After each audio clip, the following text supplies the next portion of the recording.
dari manapun, dari seluruh dunia manapun, saya akan membeli 2 kali lipatnya. Dan saya bilang Bapak tuh lo oke banget lo bisa ngalahin siapa namanya? Siapa Oliver Stone ya kan? Iya, karena almarhum itu tuh memang benar-benar luar biasa supportnya ketika kita bikin pertunjukannya pun dia yang support untuk dokumentasi dan lain sebagainya. Saking juga ini harus terwujud. Sayang sekali ya, maksudnya tidak dengan tangannya itu terwujud, tapi ternyata Mas Hanung bisa mewujudkan walaupun dengan produser yang lain gitu. Mas Hanung, terus waktu pas akhirnya berapa tahun lalu sih syutingnya Bumi Manusia itu? 2 tahun lalu ya? 2 tahun yang lalu. Ketika 2 tahun lalu akhirnya wah ini terwujud dan harus menjadi kenyataan. Itu gimana tantangan yang terbesar yang dihadapi Mas Hanung?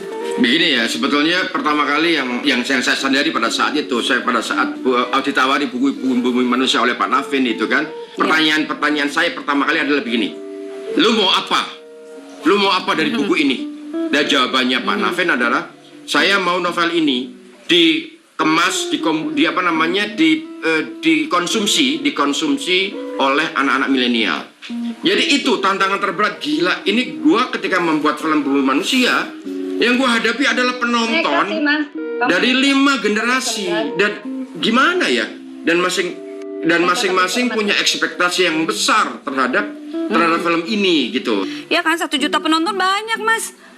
Terus maksudnya, terus tantangan yang dihadapi pasti juga mendapatkan protes, ada yang suka, ada yang enggak, kan biasa. Ya, kan? tapi kita berharapnya sih sebetulnya seperti Ayatnya Cinta dapat 4 juta penonton gitu kan, karena kita udah menggunakan formula. Tapi kan Mas, yang penting maksudnya rohnya itu semangatnya udah tersampaikan, dan kembali lagi kan multi interpretasi, nggak ada yang pasti benar, pasti salah. Pada akhirnya tetap aja kan sukses Mas, dan semua orang banyak yang mengapresiasi. Mas Hanung, singkat. Kenapa pilih Iqbal Ramadan sebagai Mingke? Kenapa dipilihnya dia gitu kan? Dan kemudian, ya saya yang paling protes. Kemudian, ya kan, jadi saya yang paling protes. Terus kemudian Pak Navin bilang ke saya, ketemu dulu gitu kan. Jangan menilai orang dari filmnya. Ya udah, akhirnya ketemu, ya kan? Ketika ketemu, pertanyaanku pertama kali simpel. Tahu nggak lo apa Bumi Manusia? Udah itu. Dia jawab, Bumi Manusia adalah novel pertama yang saya resensi dalam bahasa Inggris ketika saya sekolah di Kanada. Itu langsung oke. Penting ini jawabannya. Dan terus aku minta, kalau kamu meresensinya tolong dong apa yang berkesan dari Mingke. Wah, dia cerita bagaimana dia di Kanada menjadi minoritas, menjadi pribumi orang Indonesia. Ketika ditanya, lo Indonesia itu mana? Terus Indonesia itu Bali ya, gitu kan? Jadi itu yang kemudian membuat aku akhirnya lu sebelum menjadi Mingke, lu udah jadi Mingke. Karena lu udah ngerasain gimana kamu menjadi orang minoritas di sebuah negara, di sebuah tempat yang itu sangat memuja kulit putih. Sama halnya ketika terjadi pada tahun 1800-1900 awal ketika film Bumi Manusia ini terjadi di dalam dunianya Mingke itu. Aku seorang pribumi. Sebuah bangsa yang menjadi tamu di negeri moyangnya sendiri. Dibentuk untuk mengagumi kehebatan bangsa Eropa. Pendidikan Eropa. Gaya hidup Eropa.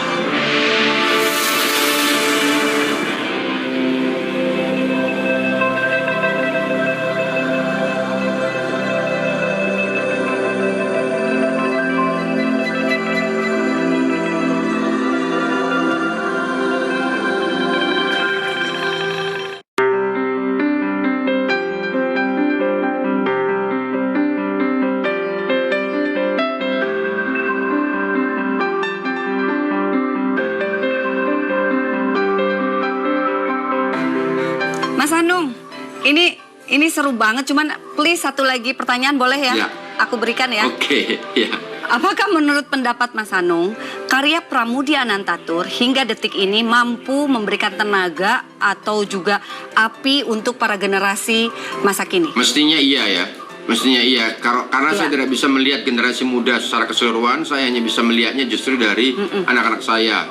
Yaitu Bumi, Sibil gitu kan. Jadi ketika dia membaca karyanya Pram, meskipun Sibil belum membaca Bumi Manusia, tapi dia membaca buku Roro Mendut gitu kan. Ketika saya tanya gitu kan, bagaimana gitu kan, jawabannya simpel, bagus, ceritanya menarik gitu kan. Kalau Bumi anak saya, dia menjawab ceritanya dalam banget gitu kan. Saya pikir dengan respon-respon yang sifatnya seperti itu ya kan, dan Yang spontan, sederhana gitu kan, itu penting. Tapi yang lebih penting lagi, dia merekomendasikan teman-temannya untuk membaca Bumi Manusia. Itu sih yang penting sebetulnya. Salah satu pemain saya, Robert Melema dan Robert Surhoff itu, Giorgino Abraham, ya kan, itu juga nggak pernah baca buku. Tapi pada saat dia memainkan ini syaratnya satu, lu harus baca, ya kan, lu harus baca buku ini dulu. Tadinya dia nggak mau apa segala macam, minta dibacain sama ibunya, terus dia minta diceritain apa segala macam. Ya, itu jadi.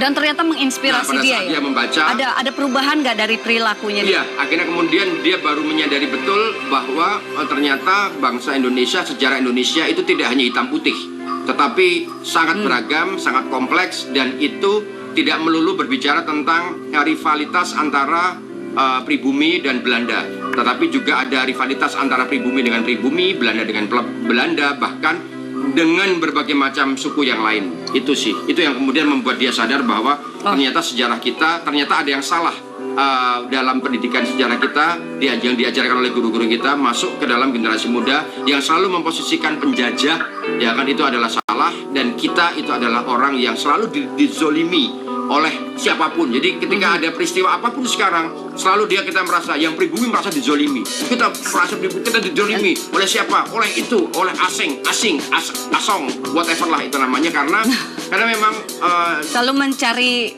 kambing hitam gitu ya, Mas, karena memang proses pendidikan sejarah kita terlalu hitam putih dan selalu menyalahkan pihak luar atas segala sesuatu yang terjadi di negeri ini gitu. Oke, Mas Anung, thank you banget loh. Jadi ini intinya adalah bahwa karya sastra dari Pramoedya Anantatur bisa dialihwahanakan dalam bentuk apapun dan pasti memberikan energi yang positif, yang baik, dan bisa membentuk karakter sebagai manusia Indonesia lebih baik dan mengenal bangsanya sendiri. Gitu kali ya, Mas ya. Betul, Mas Anung, makasih banyak ya untuk ilmu, untuk wawasan, pengalaman, pengetahuannya luar biasa. Tapi transaksi beli buku itu penting banget, Mas. Oke, Mas Anung, sehat semua buat sekeluarga. Amin, Aku makasih, pamit ya. makasih. Kapan-kapan kita ketemu, sehat terus, Mas. Bye. Pram adalah Pram. Pram adalah Pram.